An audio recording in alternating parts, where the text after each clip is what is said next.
We are ready for our next speaker. He hails from a company where I sit proudly as a mentor, 500 startups. He's running Southeast Asia. He's a rockin' awesome guy, really interesting. Strap on your seatbelts and please put your hands together, please, for Khailee, everybody. Thank you. Hi everyone, I'm Khailee from 500 Startups. I'd like to start off with a reflection that I had 24 hours ago. I'll sit down if that's okay with you guys. I'm just gonna sit on myself. Okay. So it looks like I'm talking to myself. Hi Khailee, how are you doing? So 24 hours ago, I was in Beijing for the Global Mobile Internet Conference, and there's like a sea of people over there, and I had bumped into this one guy who was telling me about what he did. So he was a founder, built a couple of companies, and most recently was one of the senior execs at Apple. And he had just recently left to spend a lot more time working with founders and working with startup execs at Square and back at Twitter and at Apple on personal coaching. I said, wow, that's something you don't meet every day. Like, do senior execs at Twitter and Square and startup founders need personal coaching, as in like a personal coach? Do you get a lot of clients? And he says, yeah, they do. And he was saying how a lot of the times he saw that a lot of the personal development limits that these founders have is actually holding them back from their business growth. And they become the bottlenecks of their careers, and they become the bottlenecks of their businesses. I was like, oh, that's interesting. So what he said made me think about my own journey in building and selling companies, and I kind of started to think that what he said was really true. Because the day I started building things, like year on year, I just see myself transform so much as a person. So it made me reflect a lot on what we're talking about here at Startup Asia, where on one hand, we see a technology and a startup revolution across the region. But at the same time, what I think we will also see is a revolution of our mindset and our collective consciousness as Southeast Asian founders and people in the Southeast Asian community. So with that, I'd like to expand on this topic by sharing with you a bit about my personal story as a founder and now a venture capitalist, and talk about some of the consciousness shifts which I think need to happen for us to unlock our potential as founders in Southeast Asia. This talk is entitled, Dear Southeast Asian Founder. So my name's Khailee, and I love creating things. I've always loved creating things. I grew up in Malaysia. I spent all my life in that country. And a lot of the times I grew up wishing that, oh, how come US has Amazon, you can order books online? How come Malaysia, you can't order a book online? And I kind of hate on my own country. So I grew up being a hater of my own country. I always thought my country was a shithole, and I gotta get myself out of there. So I spent a good amount of my teenage life planning to get out of the country. I'm like, okay, I'm gonna study for this, I'm gonna take that course, I'm gonna get myself to Silicon Valley, the mecca of all innovation. And a lot of that has been also spurred by my interest in websites. So my friends and I picked up like HTML, coding HTML, Notepad, learning Photoshop, hacking early versions of WordPress, and we'd be building websites for people as freelancers. So having that access to the web, we'll see a world of potential which does not exist in Malaysia. So as I mentioned, I kind of grew up really hating on my own country. But eventually, after studying in Australia and also in the US, I thought that I would turn a bit of that lack of excitement in my own country into an opportunity. I decided to build some companies. The first company I built was a news website. Later on, there were sites like Upworthy or BuzzFeed, which kind of resembled some similar things. It had a different kind of advertising model in the background. I built that and I sold that to Catcher Media Group, which they're merging with other digital media assets to create like a larger media company. I also built what was at the time Malaysia's second largest e-commerce company. We built that in 2 weeks, scaled it up to number 2 in 3 months, and sold that to Groupon. And after that, the team continued to build it up to become a top-performing Groupon country. The team that I worked with, full credit to my co-founder Joel, now takes care of Groupon Asia's business and turned it profitable as well. So building those two companies in 4 years, as I mentioned to you, like it changed a lot of who I am and how I thought a lot about things. Today, I don't look at Malaysia as a shithole anymore.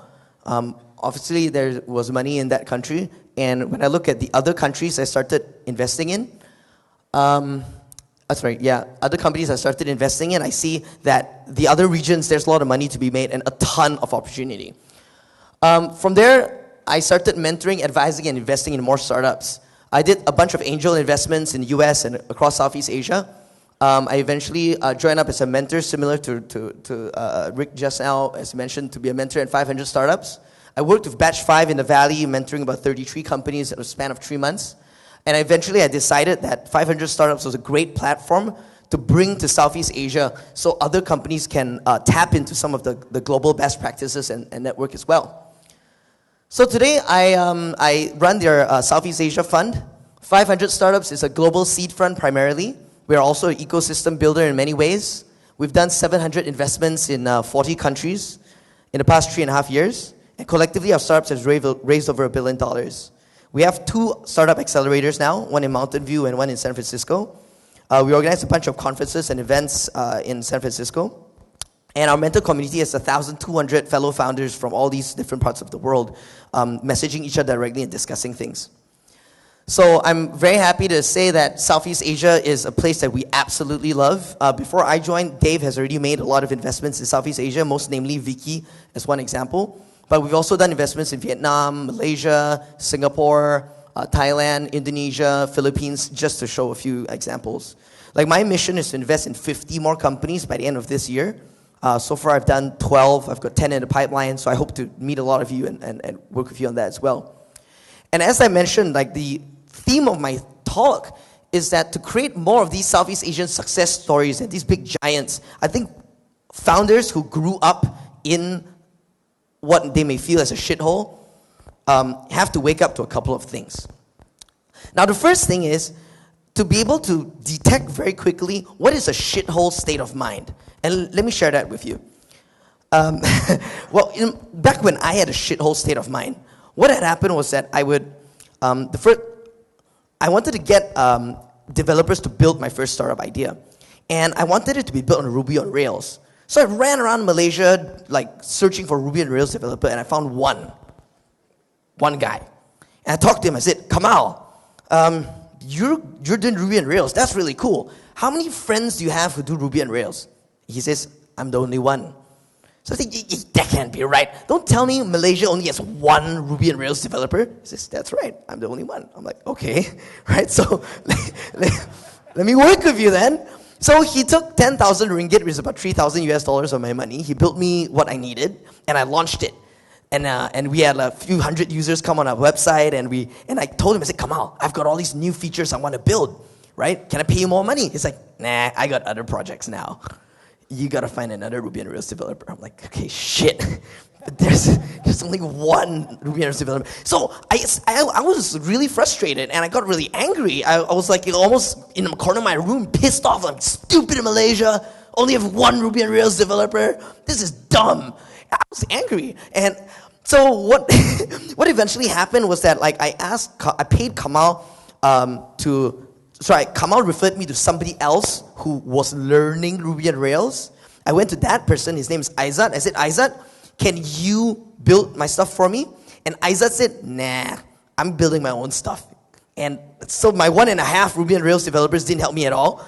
So eventually after 3 months, I negotiated with Aizat for him to teach a PHP developer how to do Rails. And Aizat was even a pro at Rails. He's learning Rails. I paid somebody who was learning Rails to teach somebody who did PHP to become a Rails developer. That was how desperate I am. But let me tell you, right, eventually what had happened was that like it's little decisions like this which actually cause a ripple effect in a very large way. Kamal eventually became the director of engineering at Vicky. Aizat, he is in the growth and engagement team at Facebook. And for Arzumi, who I paid Isaac to teach him Ruby on Rails, Arzumi went on to help build Groups More for me, help build Says.com for me. He was on the team that the Malaysian company had bought Friendster and turned it into a gaming company in the Philippines. He did work with Pivotal Labs, and today, since then, his intern became the CTO of iMoney, which is another big company out of Malaysia. There's a ripple effect to these things. A small decision made to do this, right? Now at least there's a generation of more Ruby on Rails developers in Malaysia because of that. But reflecting on the shithole state of mind was that if I continued being in a shithole state of mind, I would have, number one, either I gave up and I would blame Malaysia for having no talent, but instead I decided to grow that talent. And number two, as far as shithole state of mind, I was really angry as well about the lack of mentors and investors. It took me 2 years before I raised venture capital money. 2 years. So the VC who invested in JobStreet eventually invested in myself. They were the first round in JobStreet, and she was on the board of JobStreet for a while. So it took me 2 years to raise money. And throughout that period, I was also angry. And there were so many times in my life where I was like, I'm going to give up on Malaysia. I'm just going to go back to San Francisco. I'm going to find a way to build a company there. But if I had made that decision, who knows, maybe I could have done even better. I don't know, right? but at the same time, I think there's the decision I made to stay and build the companies here was really useful for me. So I wanted to compare, to detect in your friends, if you're a Southeast Asian founder, if you're I know there's a huge Vietnam contingent over here. Where's my fellow founders from Vietnam? Where's Tui? Tui, I think you grabbed like 50 Vietnamese people over here. So there's from Indonesia, there's a whole bunch of you over here. Like if you detect in your friends that they were playing a blame game and were just hating on everybody else and blaming other people and other factors for the lack of their success, you can call them out that they got a shithole state of mind. Now, how do you compare this to a Silicon Valley state of mind? If the same founder, let's say it's called Bobby. Let's say Bobby who's hating on Malaysia sucks, Malaysia has nothing. You take Bobby to San Francisco, all of a sudden Bobby changes. Whoa, there are mentors everywhere, there's talent everywhere, opportunity everywhere. And he's in this state of abundance where he's more social, he's talking to people at bars and pubs and just randomly and creating serendipity. Now, if Bobby would take this Silicon Valley state of mind of complete abundance and take that back to Malaysia, my argument is that he will have a higher probability of meeting mentors, meeting co-founders, meeting talent, and doing things which increase his potential for succeeding as a startup. But if he had a shithole state of mind, that probability would go down to zero. So I want to just point this out there as far as consciousness shifts are concerned. If you can detect amongst your friends a shithole state of mind, if you can adopt a Silicon Valley state of mind and know that we're living in a world of abundance, and there's not even some metaphysical, like wishy-washy shit. When I was flipping through this Startup Asia thing, I was like, wow, there's so many VCs. Look at this startup arena. Look at that. I didn't even know who's this VC. Wow, I gotta meet him. It's like, I'm flipping through. There's venture capital everywhere. So if you wanted to have a shithole state of mind like 10 years ago, okay, fine, right? You can have that if you want. Today, I think there's no excuse for any Southeast Asian founder to hate on your own country because you're not succeeding. It's your state of mind that you got to shift. Now, the next thing to wake up to is about the speed of execution. So I'll tell you a story. Now, I met my co-founder at a conference similar to this. And we were just friends for a couple of months before we started working together. One of the earliest experiences which really shocked me about him was that, so his name's Joel. So me, Joel, and this other guy called Shannon, we're talking about an idea that Shannon had.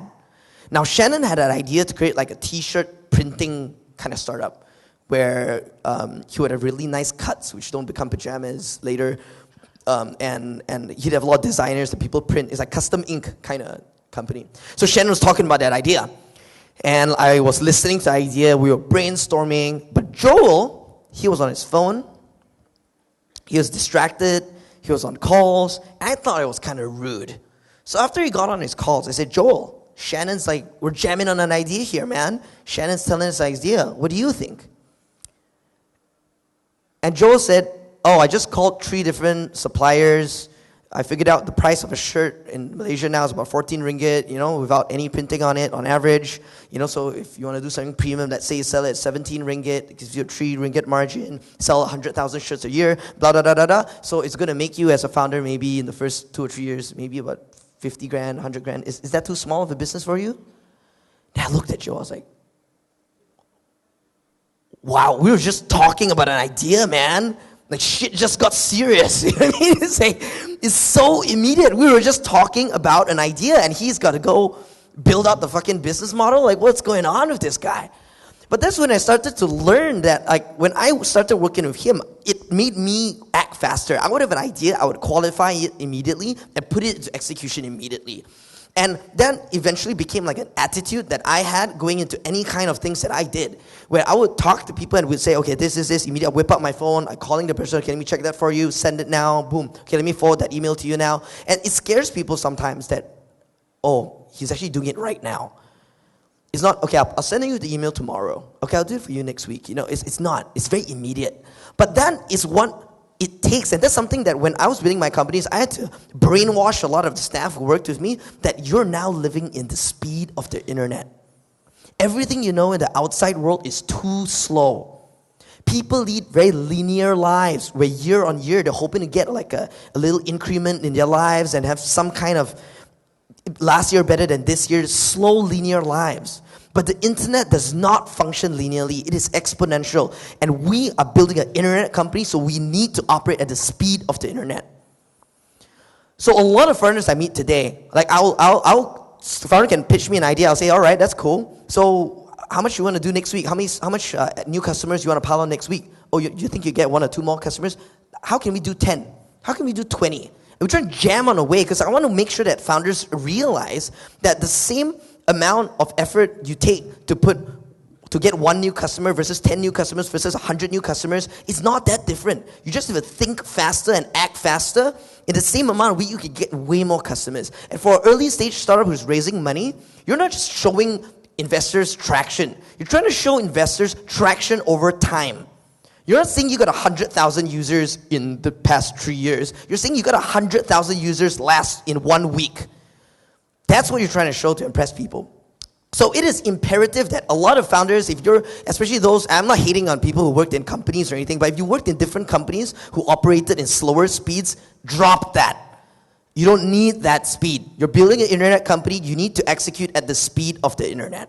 That's the only way your life and your startup is going to be exponential. Now the third thing is about having dreams and doing whatever it takes. One aspect of a lot of Asian founders I speak to, and this is very generalizing everything, right? But just as a broad swath, I like it that a lot of people are very humble and they've got a learner's attitude and very humble about stuff. But sometimes the humility goes so far as you're talking down yourself. Oh, how are you doing, Joseph? Oh, I'm struggling to get by. Business is tough. Not doing so well. They could be leading the time of their lives, but sometimes they just, it's just the way we talk. You guys can relate to this. But to some degree, the dreams that they have, the dreams that you guys have, sometimes is it really big enough for you? Does it really light your fire? And do you actually believe in them? I was talking to another founder. We're helping put together his A round, right? And we're talking about raising $10 million. And he looks at me, are you sure we can raise $10 million? I'm like, now that you ask me that, I don't think so. I told him, I said, dude, if you can raise $10 million from your mom, right? Because it's your best damn opportunity for your mom to put the money in the $10 million round. And if you can raise the money from yourself, then let's talk about raising $10 million from other people. But if you can't even sell yourself on the potential of your own business, who do you think you're going to kid? So I want to share with you a story, 2 parts on having dreams and doing whatever it takes. Now, the first part about having dreams is that before I started my companies, I had dinner with this friend. Her name's Swen. We're at this Japanese restaurant, and I had left a job at another startup. And so Swen says, what are you going to do? I said, I got no plans yet. And she says, but you just left your job with nothing to do. Like, with no plans, what's your backup plan? I said, I'm going to build a company that is going to, and I'm going to sell it when it hits this amount of valuation. And so she's like, oh, okay, all right. We continued having sushi and talked about other shit. When I first got the term sheet from Groupon, it was the exact same number I wrote 4 years ago. The exact number. And I thought to myself, so crap, I should have written down a higher number than that. But it was a very good reminder to me that a lot of the times your dreams do come true. So it's okay to have bigger dreams. And it's okay to kind of believe in a dream, even though at a time there's like no way, you have no idea how it's going to happen. But the second part which complements that is about doing whatever it takes. And this alludes to the whole personal transformation thing. So this is a very personal story. I've probably told this only once in Bangkok or something. Anyways, now I grew up I grew up with the identity of being a web designer. You know, we've got the hustler, hacker, hipster kind of thing. I fashioned myself as a product guy and as a designer. So when I started building companies with Joel, I wanted to work with him so he could be the business guy. So you do biz dev, you do sales, you do management. I'll take care of technology and products. I will find Kamal and Aizat and Arzumi and 1.5 Ruby on Rails developers. You leave that to me, right? You take care of business. So from an identity standpoint, that's what it was. So it came to one, and we were struggling for 2 years, in the first 2 years, right? And there was one big break. It was a huge government-related contract which would give us millions, like literally millions. And then that would not need us to raise venture capital, and it was like a big break. We spent 1 or 2 months preparing for this deal, and we put so much effort and thought into it. We were driving there to Putrajaya, you know, the Malaysian center government place. We was driving there, and we're like, okay, we're totally prepared for this. You know, we're going there, we're going to kill it. This is the final presentation after like weeks of pitching and review and stuff. We're going to get this deal. We go in there, and it wasn't just a normal boardroom. It had a big boardroom with side chairs on the side. So there's an audience to the boardroom. Now, at the time, I've never been in such boardrooms before. It looked more like a stadium or gladiator where you kill each other. So we go sit there in this big boardroom, and there's all these people. We don't even know who they are. So Joel pitches, then I talk a bit about some stuff, and Q&A happens. And during Q&A, they were asking all kinds of questions from all around the room. And I started to notice a lot of questions were aiming towards me. And so I was answering, being a geeky product designer guy, just giving really straightforward answers to what I thought was the truth. I just started sharing what I believed in. And so by the end of the meeting, Joel and I walked out, and we're walking down the corridor. Joel was pensive. He said, Khailee, how do you think the meeting went? And I was like, yes, I think we got it. You know, they were so interested. They were asking all these questions. It was fantastic. We were going to do this. This is great. So Joel's like, we lost it. I'm like, what do you mean? He said, we lost it. How do you know? And he started to explain to me that these people were asking questions in that fashion to support the idea that they have an existing solution and the investment in our solution was not required. And to me, I was like, those movie moments when you have a flashback, vroom, vroom, vroom, oh, this person said that, all the dots connect. It's like Fight Club or Memento or something, and you just get mind blown. So I was like, holy shit. We got in the car, we drove back, and I was quiet. I mean, months of work, man. We've been working together for so long on this stuff. This was our big break, and I fucked it up. I sat there, I was quiet. Then Joel was like, dude. And I started crying, man. I just can't take it. There's just so much going on in my mind, and I felt that this was really, really, I thought that this was really not cool, and I don't want to do startups anymore. I don't want to be in this anymore. I cried, and he was like, dude, oh shit. You're driving. He didn't know how to handle it. He was like, okay, man crying, do not engage, right? So he's disengaged, and I was, right? So I was there, like, just crying my heart out, and he's just like, okay, ignore this man. Too much emo, too emo for me, right? So just driving back, and so we went to have chicken rice, and I dehydrated from crying. We sat down, had chicken rice, out of my shit cha, okay, drink. And he says, Khailee, if you don't want to go for meetings and do sales anymore, I understand. You can just work on products. I'll do the sales part.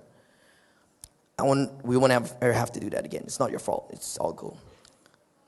But he said, but if you want to learn how to do biz dev, if you want to learn how to do sales, I can teach you. So I sat quiet for a good 5 minutes. I didn't want to engage so much. Then I thought about it. I was like, after a while, I thought about it. I was like, okay, let's give it a shot. So we pivoted our model later on, 3 or 4 months later, and it became something more complicated than Joel could sell. So what happened was Joel was also trying out another kind of thing. So he was in charge of selling something else. I was in charge of selling something else. Single-handedly, I decided to Google how to do sales.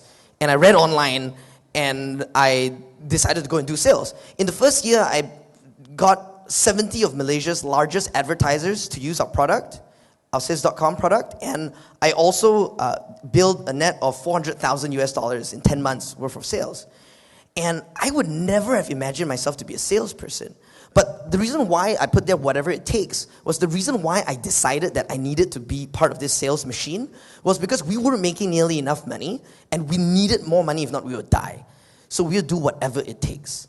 And today I see a lot of, and since then my identity of becoming later a CEO of the startups and doing more things, like I transformed from what was like a designer product guy into somebody who's doing a lot, functioning a lot as a manager. Like that is a huge personal transformation. So they're giving the time's up buzzer. So that personal transformation is something for all Southeast Asian founders today, where you've got a certain identity of yourself in your team, and you've got a dream. Be open to do whatever it takes to make that transformation. So with that, I will say that let's create 50 more Southeast Asian success stories together. You can reach me on Twitter, you can reach me on Facebook, or tag me on Instagram, and you can send me a pitch deck at Khailee at 500.co. Really enjoyed sharing this with you. Thanks.